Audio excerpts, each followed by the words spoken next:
श्री गणेशाय नमः।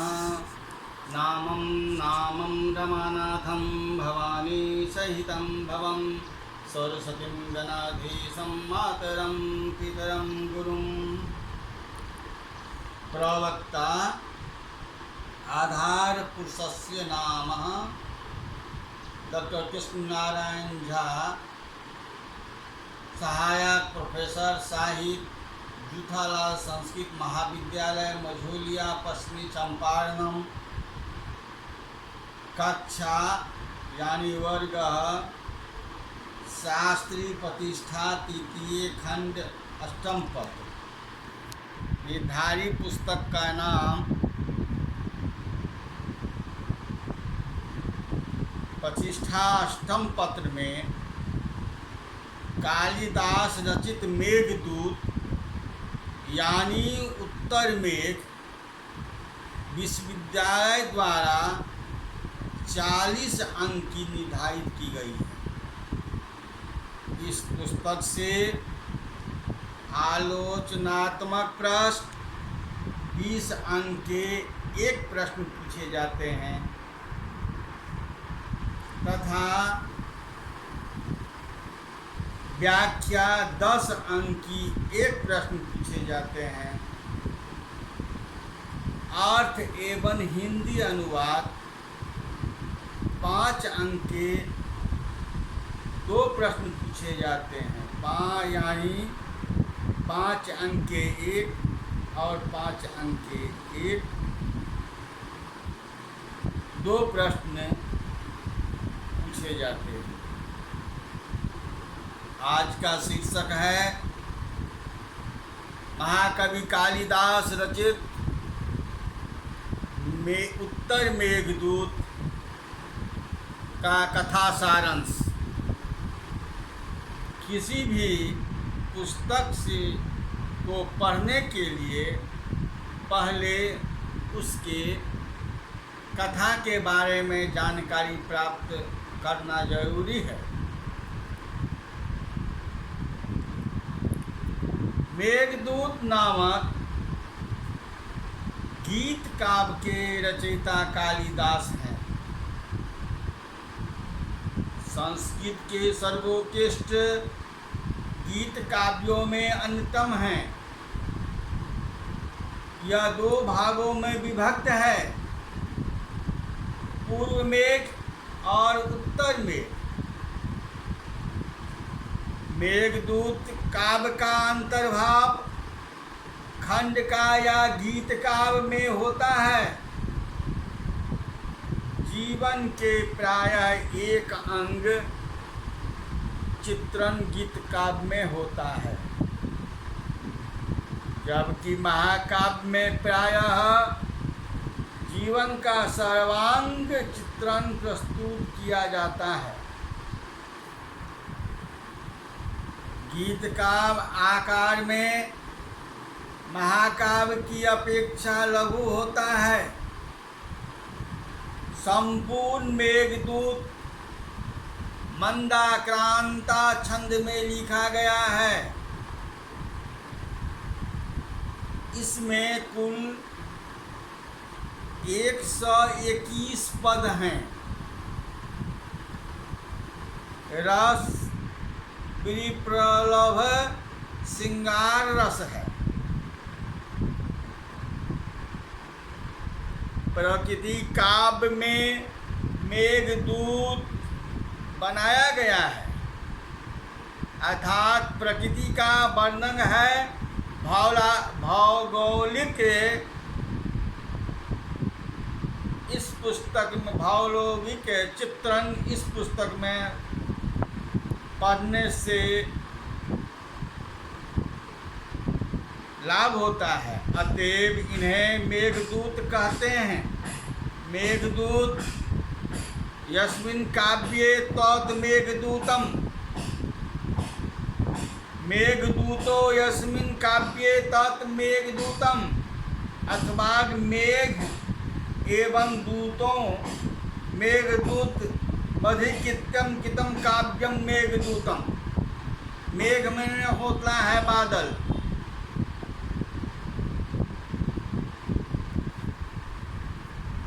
मेघ एवं दूतो मेघदूतस्य मधिकितस्य कितं काव्यम मेघदूतम। विश्वमांगमय में दूत रूप में ही कल्पना का श्रेष्ठ कालिदास को है। संस्कृत साहित्य में काव्य का प्रारंभ मेघदूत से ही हुआ है। कालिदास देव, मानव, पशु अथवा पक्षी जैसे किसी भी प्राणी को दूत रूप से कल्पना नहीं किया, अपितु एक निर्जीव धुएं, तेज, जल एवं वायु के मिश्रण युक्त मेघ की दूत बनाकर अपने लक्ष्य क्रिया का मेघदूत खंड काव्य का अंतर्भाव खंड काव्य या गीत काव्य में होता है। मेघदूत का कथा सारांश है पूर्व मेघ एवं उत्तर मेघ। यक्षाधिपति कुबेर ने अपने एक अनुचर यक्ष को कर्तव्य में प्रमाद करने के कारण शाप दे दिया।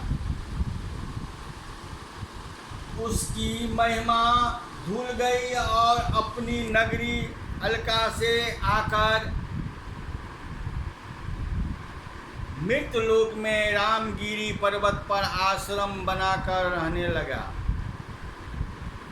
8 महीने बीतने के बाद उसने रामगिरी की चोटी पर छिपके मेघ को देखा। उसे प्रिया विग्रह दुस्सह हो उठा। मेघ का स्वागत करके उसके माध्यम से प्रिया तक संदेश भेजने का उसने निश्चय किया, अन्यथा बरसात के समय वियोग काल में उस पर गाज गिर जाएगी। वह स्वयं को जीवित रख के एतद अपना कुशल समाचार तथा वापस पहुंचने के समय की सूचना देनी आवश्यक है। मेघ की शुभ यात्रा के सूचक शकुन हो रहे हैं। राजहंस मार्ग तय करने में मेघ का साथ देंगे। यक्ष मेघ को पहले अलका का मार्ग बतलाता है। यक्ष कहता है कि हे मेघ, मार्ग में भोली सिद्धांगनाएं और गांव की सुंदरता आश्चर्य तथा लोभ भरी दृष्टि से तुम्हें देखेगी। वहां से उत्तर की ओर चलना। इसके बाद तुम नर्मदा नदी के जल का पान करना। तुम्हारी गरज को सुनकर भीत एवं कांपती हुई सिद्ध अंगनाओं का आलिंगन करके सिद्ध लोग अपने प्रति कृतज्ञ होंगे। वेत्रवती नदी के मुख का पान करके नीचे पर्वत पर रुक जाना। वहाँ की गुफाओं से रति निरंतर वेश्याओं के शरीर की सुगंध निकल रही होगी। मार्ग में पानी बरसाते छाया करते उज्जैनी पहुँचना। वहाँ सुंदरियों के चंचल अपांगों को देखकर अपने नेत्रों को सफल करना। हाव भाव प्रकट करने वाली निर्विंध्या नदी के रस का पान करना। उज्जैनी की नदी प्रिया की वायु सुगंधित है। वहाँ रत्नों का बहुमूल्य है। उदयन वासदत्ता की प्रेम कथा वहाँ अब भी सुनने को मिलती है। वहाँ के महलों में अधिक ऐश्वर्य है। महाकाल मंदिर जाकर संध्या काल में पूजन के समय गर्जना करके पुष्प लाभ करना। महाकाल मंदिर की वेश्याओं को तुम्हारे जल बिंदियों से सुख मिलेगा। अभिसारिकाओं को रात्रि में विद्युत प्रकाश से मार्गदर्शन कराना। तुम्हारी पत्नी विद्युत थक जाएगी, इसलिए वह रात किसी घर के छज्जे पर जहाँ कबूतर सोए हुए हो बिता लेना। भोर होते सूर्य कमलनी रूपी खंडिता नायिका पत्नी के ओस रूपी आंसुओं को किरण रूपी हाथों से पोंछने आएगा। देखो मेघ, तुम उसके कर किरण को न रोकना, नहीं तो वह बेहद नाखुश हो जाएगा। कार्तिकेय की पूजा अवश्य करना और उनके वाहन मोर को अपनी गर्जना से नचाना। इसके पश्चात चर्मवती नदी को प्रणाम करके 10 फूट की सुंदरियों की आंखों के सामने से होकर निकलना।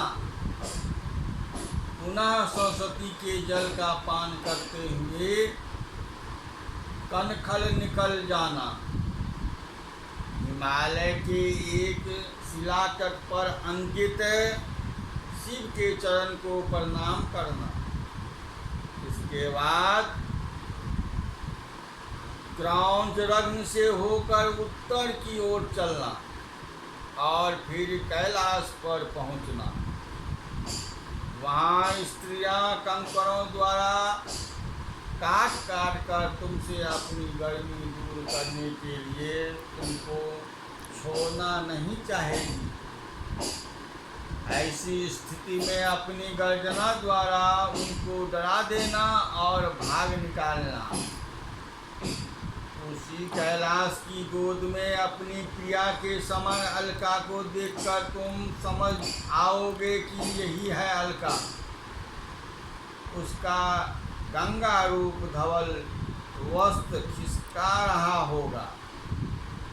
अलका के सतखंडे महलों पर पहुंचकर पानी बरसाने लगोगे तो ऐसा लगेगा कि कामनी के इस पास में मुक्ता राशि ही पूरी हो। उत्तर में यह कथा सारांश अब मैं कहने जा रहा हूँ। उत्तर में का यक्ष कहता है कि हे मेघे, अलका के भवन तो बिल्कुल वैसा है जैसे तुम हो। तुम्हारे पास विद्युत है और उसमें ललित वनिताएं। तुम्हारे पास इंद्रधनुष है तो भवनों में रंग बिरंगे चित्र। वहाँ सभी ऋतुओं में सौंदर्य है। कल्पवृक्ष द्वारा वहाँ अनेक इच्छा की पूर्ति हो जाती है। हमारा घर दूर से ही दिखाई पड़ेगा।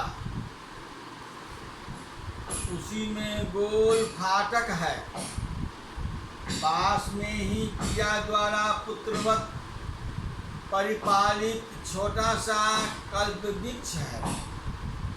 पास में ही बाबरी, कृत्रिम गिरी, अशोक और मौलसीरी के वृक्ष हैं। उसी घर में कृष्णकाय छोटे छोटे दांतों वाली रक्त अधरों से युक्त पुरुष कटी चकित हरणी के समान नेत्र वाली गंभीर नाभि से युक्त तथा स्तनों के भार से झुकी हुई जो युवती दिखाई पड़े, मेघ उसी को तुम हमारी प्रियतमा समझना। दिन में तो उसके पास सखियां रहती हैं, अतः रात में जाना। यदि उसे नींद आ रही हो तो पहर भर रुक जाना और जल फुहार से जगाकर मंद गर्जन द्वारा संदेश कहना आरंभ करना। तुम्हारा प्रिय कुशल से हैं और तुम्हारी कुशल जानने का इच्छुक है। वह तुम्हारे वियोग में तड़प रहा है। मिलन के दिन शीघ्र आएंगे।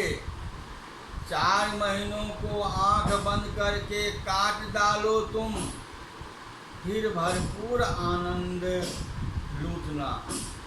यक्ष कहता है कि हे मेघ,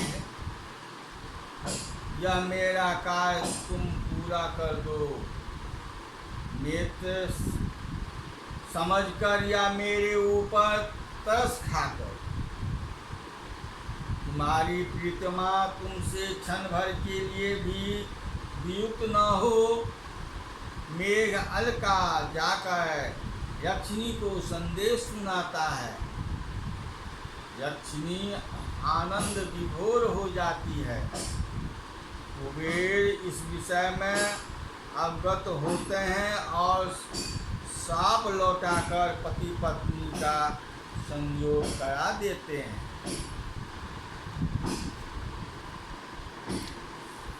यक्ष ने मेघ को दूत बनाकर अपनी प्रियतमा के समीप संदेश भेजा है।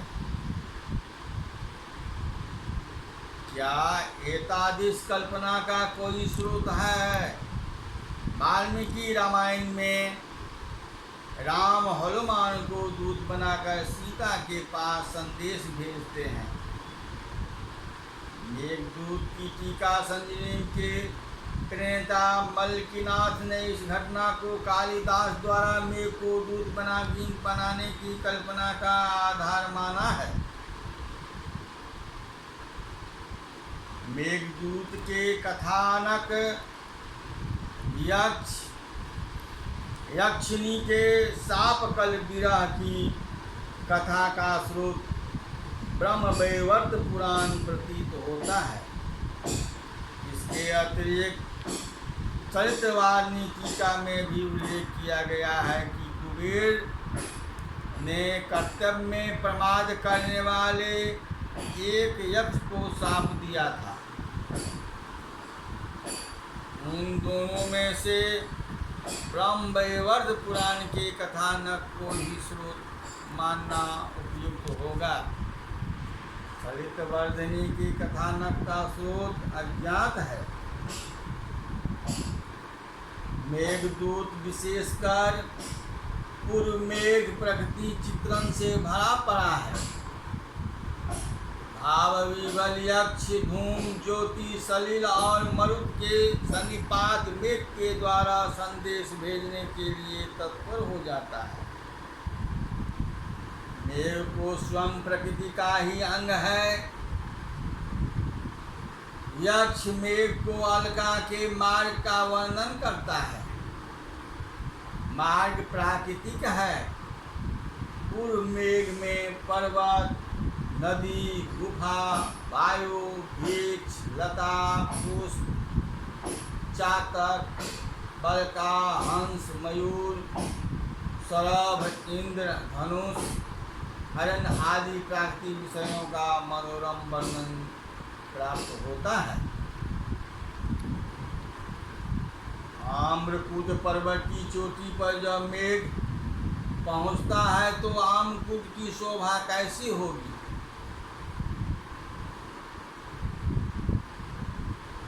यक्ष मेघ से कहता है कि आम्रकूट पर्वत जंगली आम के वृक्षों से कटा हुआ है। वृक्षों के पके पीले आम शोभा दे रहे हैं। अब जब बालों की चिकनी चोटी के समान श्याम वर्ण मेघ तुम आमकूट के शिखर पर चढ़ जाओगे तो वह पर्वत जो कि सर्वत्र पीत वर्ण किंतु शिखर का पर दूसरे कान काला है। ऊपर से देव दंपतियों को ऐसा सुंदर लगेगा जैसे पृथ्वी का स्तन हो, किंतु बीच का उभरा भाग काला होता है। रामगिरी की चोटी का चिपका हुआ मेघ कैसा सुंदर लगता है जैसे वपकीरा में निरत कोई हाथी हो। कहीं वायु धीरे धीरे बह रही है। मतवाक्य चातक मधुर स्वर में बोल रहा है और गर्भाधान का समय वर्षा काल समझकर बालिकाएं आनंद मना रही हैं। कैलाश की यात्रा करने वाले राजहंस कमल नाल के टुकड़ों को पाथे रूप में लिए हुए जा रहे हैं। रत्नों की शोभा के मिश्रण के समान सुंदर इंधनुष उदित हो रहा है। पहली जल वृष्टि के कारण जुती हुई मालभूमि सुगंध बिखेर रही है। विंध्य की ऊंची नीची तलहथी में बिखरी नर्मदा हाथी के शरीर पर की गई चित्रकारी के समान शोभा दे रही है। हरित कपिनीप के पुरुषों से केसर अभी आधे की उग पाए हैं और दलदलों में लगी कंदलियों में पहली पहली कलियां खिल गई हैं।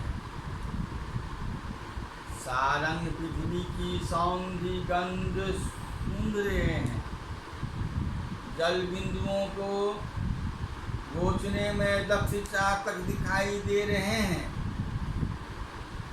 अर्जुन वृक्षों से पर्वत सुगंधित हो रहे हैं। मेघ को देखकर उत्कंठित दबदबा आँखों वाले मोर बोल रहे हैं। केतकी के अर्ध विकसित पीले पुष्प दिखाई दे रहे हैं।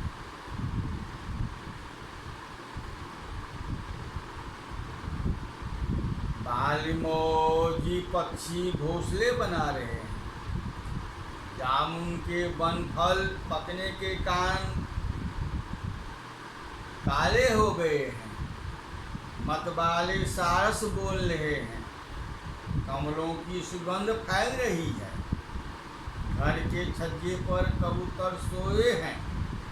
सरता में अर्थात नदी में मछलियां उछल रही है। हाथी सूरों की सुगंधित वायु पी रहे हैं। सर्व छलांग मार रहे हैं। वायु के टकराने के कारण बांसों से मधुर ध्वनि आ रही है। कालिदास प्रकृति के चित्रण में ही कृतार्थ नहीं होते। उनका अंतः प्रकृति का चित्रण भी अनूठा है अर्थात बेजोर है। कालिदास की प्रकृति चेतन है। उसका हृदय भी मानव जैसा ही है। कालिदास की प्रकृति उपकार करती है और उपकार को मानती है। कालिदास के मेघ का उपकार देखिए। आम्रकुद पर्वत के वनों में लगी आग को वह मूसलाधार वर्षा द्वारा बुझा देता है। आम कूट भी कृतज्ञ है। वह थके हारे मेघ को अपने सिर पर ले लेता है। मित्रता जो ठहरी तुच्छ व्यक्ति भी उपकार को मानता है, फिर भला आमपुर पर पर्वत क्यों न माने, उपकार मानेगा जो इतना उच्च है, महान है। कालिदास की प्रकृति में भी कोमल प्राय प्रेमवत का साम्राज्य है। बलकाएं रतिकाल को समझकर मेघ का स्वागत करती है। मेघ अपने मित्र रामगिरी से विदाई लेता है। रामगिरी में मेघ के वियोग में रोता है। वेत्रवती नदी अपनी तरंग रूपी भौरों को तान लेती है और उसका प्रेमी मेघ उसके मुख पर पान करता है। प्रेमिका के पुत्र निर्विंध्या नदी अपने श्रृंगार तथा हाव भाव द्वारा रति हेद मेघ को आमंत्रित करती है। क्यों न मेघ उसका रस लें।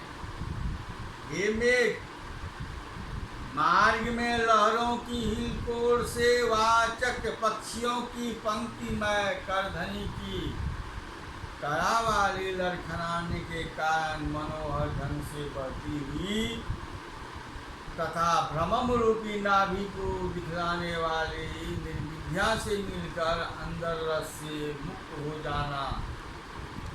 क्योंकि स्त्रियों का प्रिय के प्रति विलास प्रारंभिक प्रार्थना वाक्य होता है।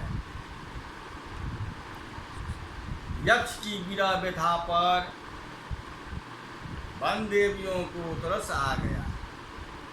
यक्ष जब स्वप्न में अपनी प्रियतमा को देखकर प्रगाढ़ आलिंगन के लिए ऊपर बाहें फैलाता है, तब वन देवियां वृक्ष के फिसलायों पर मोती जैसे बड़े बड़े अश्रु बिंदु टपका देती है।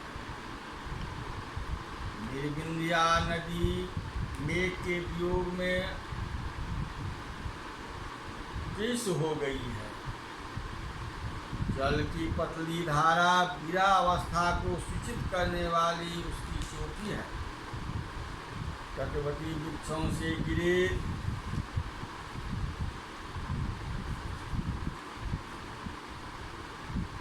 पीले पत्तों के कारण वह पीली हो गई है।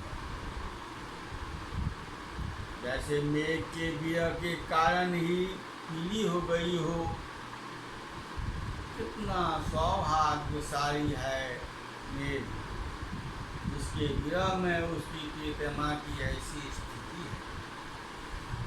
प्रियतमा का ऐसा जघन्य प्रेम किसी सौभाग्यशाली को ही मिलता है।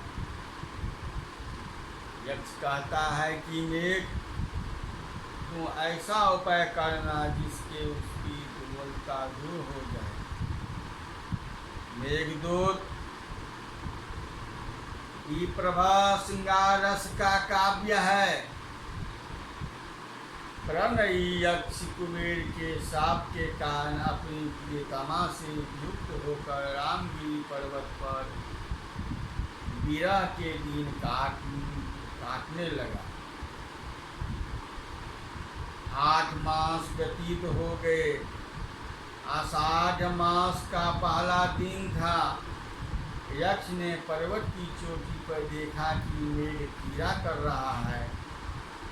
मेघ को देखकर यक्ष की विरह व्यथा दूरा हो गई, तड़प कर रह गया। हरा ही नहीं हुआ था, उससे जैसे तैसे जी करा करके हरा हुआ।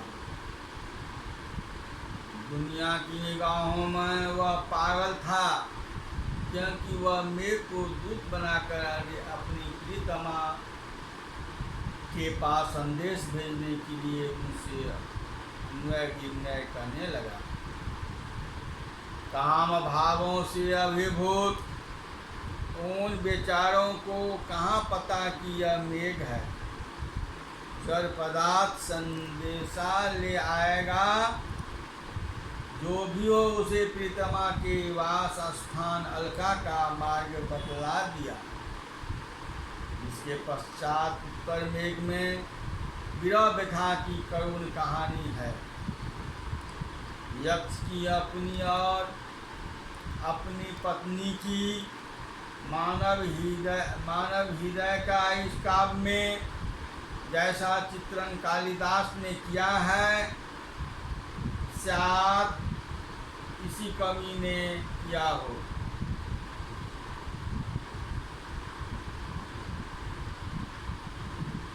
विरह विदुर यक्ष कहता है, यह प्रस्तर स्तर पर चित्रित करके उनके पैरों पर गिरकर क्षमा याचना करना चाहता था कि वैसे ही मैं उनका भाव विह्वल हो गया कि आंखों में आंसुओं की बाढ़ आ गई। आज मैंने कालिदास रचित मेघदूत, उत्तर मेघदूत का कथा सारांश की जानकारी मैंने दी है। कल मैं पुनः इसी समय में इस पुस्तक की उत्तर मेघ में श्लोक की व्याख्या एवं अर्थ मैं कहूँगा। इति समाप्तम संपूर्णम।